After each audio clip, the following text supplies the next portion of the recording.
विद्यार्थ्यांच्या विविध मागण्यांसाठी नारायण लोखंडे यांचं गट शिक्षण अधिकारी भोकरदन येथे आमरण उपोषण। भोकरदन तालुक्यातील गट शिक्षण अधिकारी कार्यालयासमोर कालपासून नारायण लोखंडे व पालक यांनी आमरण उपोषण सुरू केलेलं आहे।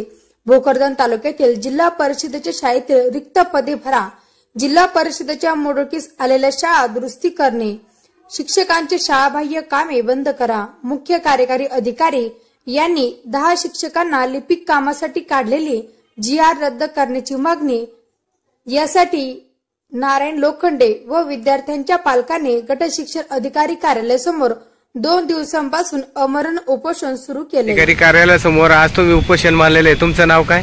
नारायण रमेश लोखंडे, राहणार बाळांना लोखंडे। आणि हे उपोषण तुम्ही कशासाठी मानलेले आहे? भोकरदन तालुक्यात मराठी आणि उर्दू शिक्षकांच्या असंख्य जागा रिक्त आहेत, तसेच जालना जिल्ह्यात खूप जागा रिक्त आहेत। एवढ्या जागा रिक्त असताना शिक्षणाधिकारी आणि मुख्य कार्यकारी अधिकारी वर्षा मीना यांनी शिक्षकांना लिपिकाची कामं दिली। अनेक शिक्षकांना लिपिकाची कामं दिल्यामुळे विद्यार्थ्यांचे कधी न भरून नुकसान या अधिकाऱ्यांनी केले आहे। त्यामुळे आम्ही आयुक्तांपर्यंत, कलेक्टरांपर्यंत, कलेक्टरांच्या जालना शाळा बोलली असतं, लगेच शाळा बोलली, प्रशासनाच्या वेळेवर लक्ष वेधलं, त्याची दखल आयुक्तांनी घेतली आणि या प्रतिनियुक्त्या सर्व रद्द करण्याचे आदेश आयुक्तांनी दिले होते।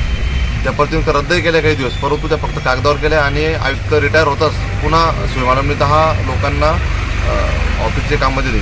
जर ते शिक्षकांचे पगार घेतात तर त्यांना कामही लिपिकाचे जर देत असेल तर त्यांना पगारही लिपिकाच देण्यात यावा, या मागणीसाठी मी गेल्या 2 दिवसांपासून उपोषण करतोय। आणि तुमचं उपोषण सोडण्यासाठी कोणी वरिष्ठ अधिकारी कोणी आलेत का? नाही, वरिष्ठ अधिकारी कोणी आले नाही, फक्त एक थातूर पत्र काढून एक बोलवून करण्याचा प्रयत्न करा, परंतु आम्ही आमच्या मागणीवर ठाम आहे। असे पत्र तर आमच्या आयुक्तांनी आम्हाला काढलेले, पण या अगोदर आम्ही त्या पत्राला आमचं समाधान झालेलं नाही। जोपर्यंत ठोस काही निर्णय लागत नाही तोपर्यंत माघार घेणार नाही। तुमच्या मागणी मान्य जोपर्यंत होत नाही तोपर्यंत तुम्ही उपोषणावर ठाम आहेत का? हो, उपोषण ठाम आहे। आमच्या मागणी जोपर्यंत होत नाही, जोपर्यंत जास्तीत जास्त भोकरदन तालुक्यात शिक्षक भरती होणार नाही, तसेच या 10 शिक्षकांना लिपिक केलंय त्यांना शाळेवर पाठवलं जात नाही तोपर्यंत आम्ही उपोषण माग घेणार नाही।